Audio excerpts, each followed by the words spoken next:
Y no me parece a mí que tenga a su alrededor la presidencia los asesores necesarios para manejar de esa manera elegante, digamos, o más diestra la comunicación presidencial, que en mi opinión debería o debe ser una de las oficinas más importantes de gobierno, porque se gobierna de alguna manera también con los medios. Entonces, algo que estoy un poco en desacuerdo con usted aquí, sí, Giovanni, pues un poco, en el sentido de que obviamente parte del problema que se da cuando hay esos manejos magistrales, sí, es que se vuelve, entonces sí, gobiernos mediáticos. Así es. Y nosotros lo que queremos son gobiernos que tengan programas reales, que sepan a dónde van. Que un gobierno más de hechos, digamos. Un gobierno de hechos. Pensemos en el gobierno anterior. Sí. Veamos la cantidad enorme de fondos que invirtió el Partido Patriota en publicidad. Sí. Entonces, pues tampoco eso queremos, pues. Entonces yo diría que lo magistral un manejo de 220 millones sería manejar magistralmente, pero ya verdaderamente al país. Así es. Con planes reales, sobre una base de hechos, ¿verdad, doctor? Entonces, digamos, sí, estamos de acuerdo en el sentido de que, digamos, no puede dejarse una comunicación magistral o una comunicación bien hecha, pero esa comunicación solo se puede hacer si hay hechos de gobierno que la respalden. Pero digamos, tenemos una reforma fiscal fracasada, nombramientos de ministros, algunos de ellos desastrosos, con declaraciones que inclusive se vuelven chiste y mofa en las redes sociales. Tenemos, primero se va a hacer un desfile militar para el 30 de junio, después ya no. Se va a hacer, digamos, un paquete fiscal, después ya no. Se van a limitar garantías constitucionales en un decreto desastroso, después ya no. Entonces, tenemos en estos 8 meses, y como le digo, en un ambiente donde es muy difícil parar la comunicación, demasiadas equivocaciones muy seguido. Entonces, lo que yo le recomendaría de una manera, digamos, de buena fe al presidente, como una persona que de alguna manera ha seguido la política por algunos años, es que aún está a tiempo el presidente para enmendar sus errores. Porque lo que a todos los analistas nos preocupa es que el fracaso del gobierno se trae, digamos, entre las piernas al fracaso también del país, porque el país no puede estar sin gobierno. En el sentido de que, gracias a Dios, pues hay un sector privado muy desarrollado y hay mucha tecnología, y Guatemala, gracias a Dios, ha seguido creciendo económicamente, pero las decisiones desastrosas de gobierno sí le afectan al país.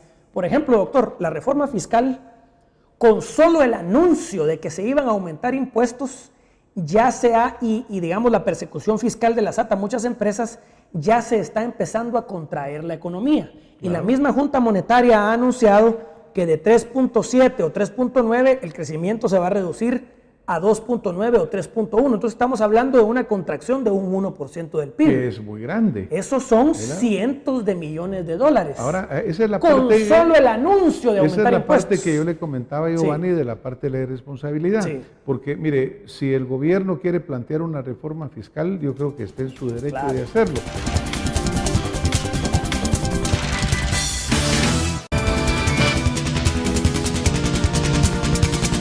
El gobierno quiere plantear una reforma fiscal, yo creo que está en su derecho de hacerlo.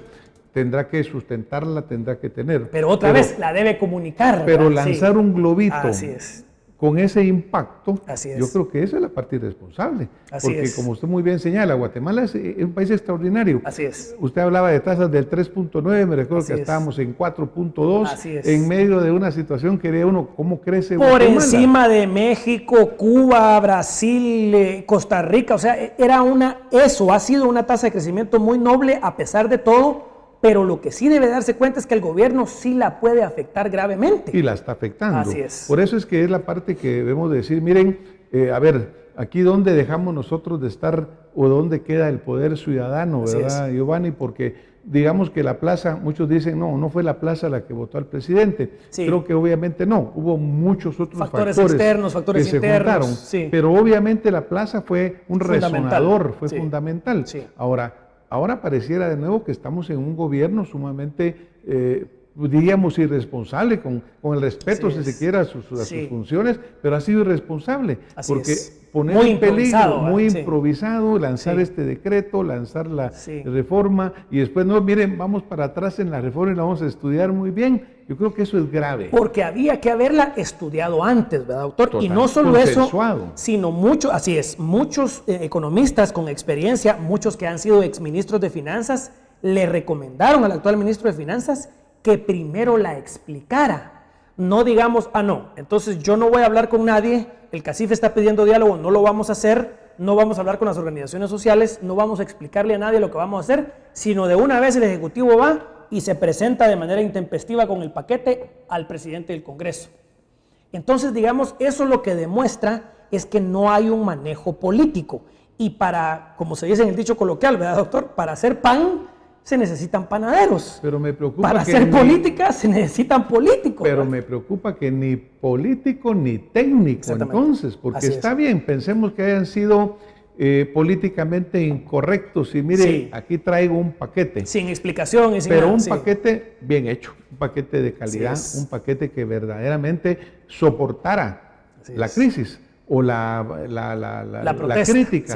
Pero aquí nada. A la primera, eso cayó, miren, vamos para atrás y se acabó. Y otra vez, doctor, digamos, se le puede perdonar al ministro, porque tampoco, digamos, la crítica no puede ser irracional y criticar todo y por todo. Es un ministro nuevo, es un muchacho joven, a mí me parece que es un técnico y un economista con una educación bastante adecuada para el cargo, etcétera. Pero, digamos, sí se le puede decir que es un ministro nuevo o novato y entonces pues cometió el error de apresurar la reforma. Entonces, eso es un error, no es una catástrofe, se puede arreglar, deberían, digamos, eficientarse el cargo y del gasto, y se había visto muy bien que el gobierno, hay que decirlo porque eso estaba muy bien, hubiera implementado una política de contención del gasto desde el primer día de gobierno y así se habían mantenido. Y entonces le entran al gobierno nuevos recursos por la recaudación de la SAT, pero digamos no se es consistente. Yo hubiera esperado 1 o 2 años de contención del gasto y entonces con una caja fiscal ya más sólida destinar recursos, por ejemplo, a subsanar el problema de comunicaciones.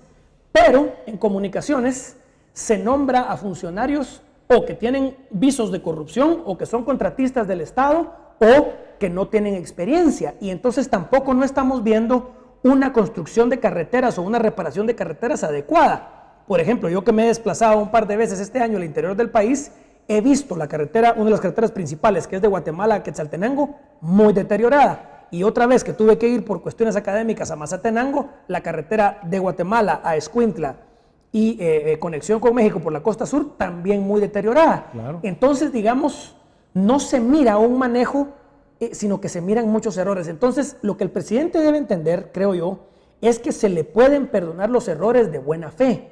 Lo que no se puede es perdonar un decreto presidencial que permite hacer compras a dedo sin licitación por 15 días. Y eso fue es demasiado. Esos fueron los señalamientos que causaron pues, la protesta contra la corrupción. Así ahora resulta que ni vemos resultados, ni vemos la contención, y vemos de nuevo floreciendo corrupción por todos lados. Así es. Mire, yo creo que no estuvo mal que el señor presidente saliera diciendo, mire, mi hijo y mi hermano no enfrentan esto. Sí. Yo creo que estuvo bien, lo enfrentó. Sí. Ahora, lo que pasa es que la población dice, bueno, por todos lados siguen apareciendo estos signos. Ese monstruo del lago Ness que anda metido ahí, sigue metido. Estamos viendo alcaldes, diputados, ministros, gobernadores, así es. Y entonces, si el gobierno tuviera un poco más de fineza en medir el estado de la opinión pública y medir cómo la opinión pública está reaccionando ante la corrupción, podría tomar esa lucha como la lucha fundamental. Pero viene el presidente y nos dice también que sus prioridades son salud y educación. Vámonos por un momento a esas dos políticas de gobierno. No se puede, doctor, manejar la salud y la educación con el sistema centralizado, sindicalizado y corrupto que tenemos. Tenemos sindicatos que impiden la movilización de la población en todo el país. Tenemos sindicatos en pie de lucha con pactos colectivos leoninos. Tenemos más de 50 sindicatos en salud y me parece que más de 35 sindicatos en educación.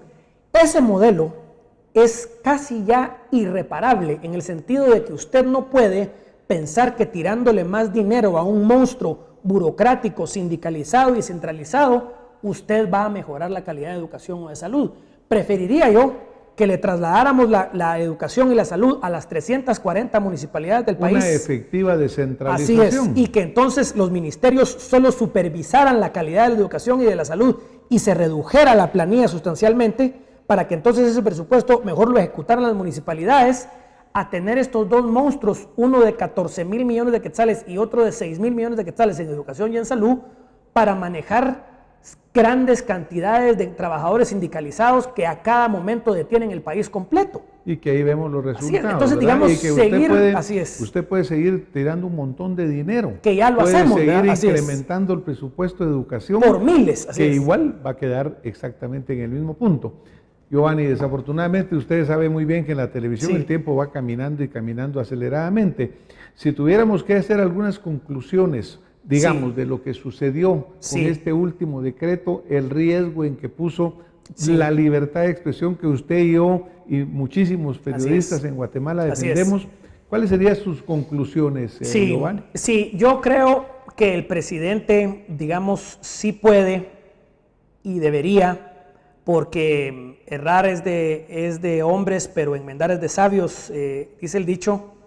Podría, por ejemplo, grabar un mensaje a la nación llamando a la calma, llamando a la reconciliación, digamos, bajando este presidente que hemos visto colérico, un presidente, digamos, que varía mucho, un presidente que tal vez no tiene rumbo. Sí creo yo que un mensaje de paz, de armonía, de reconciliación, de reconsideración sería muy bueno para la opinión pública. Incluso de humildad. Exactamente, ver un presidente humilde ante la Cámara, que reconoce, digamos, los problemas, que nos explica los problemas y que nos explica soluciones y políticas públicas más claras, sería algo muy bueno. Segundo, necesariamente alguien adentro de la presidencia tiene que pagar por el error del decreto. El decreto estuvo muy mal redactado, estuvo muy mal explicado, y creo yo que alguien en la comunicación presidencial o alguien en la asesoría jurídica presidencial falló. Y entonces sí creo yo que debemos entender quién es el funcionario que falló y por qué, y podríamos hablar inclusive de una suspensión o una destitución en ese sentido. Pero lo más importante, doctor, es que no puede el guatemalteco seguir percibiendo a un presidente o a un gobierno de la República, o como usted muy bien lo decía, a una institucionalidad que no tiene rumbo. Porque el país necesita de su gobierno y el gobierno necesita de la población y necesita, digamos, crear un mínimo de gobernabilidad. Y eso no se está creando todavía. No se ha visto un gobierno que tenga norte, y yo creo que lo puede enmendar. Yo creo que se puede rodear de asesores, digamos, de todos los ámbitos del espectro político, y yo creo que sí lo puede hacer, pero no lo está haciendo. Y entonces, hasta que la opinión pública mire que el presidente efectivamente está enmendando la plana, esta crisis puede seguir. Pues Giovanni, muchísimas gracias a ustedes que nos han estado acompañando esta noche. Pues nosotros los ciudadanos somos los verdaderos dueños de este país. Sí. Las personas que están ocupando posiciones son temporales y son servidores del Estado. Yo creo que tenemos que respetar la institucionalidad, tenemos que apoyar a nuestras autoridades electas, pero no tenemos que dejarles que se olviden que aquí el único soberano es el pueblo de Guatemala. Así que mantengamos esa presión, mantengamos esa observación, y yo creo que juntos vamos a hacer que esta Guatemala sea la Guatemala que queremos. Muchas gracias por haber estado con nosotros, licenciado. Muchísimas gracias, Giovanni. Muchas gracias, doctor. Muchas gracias. Nos vemos la otra semana con más acción positiva. Muy buenas noches.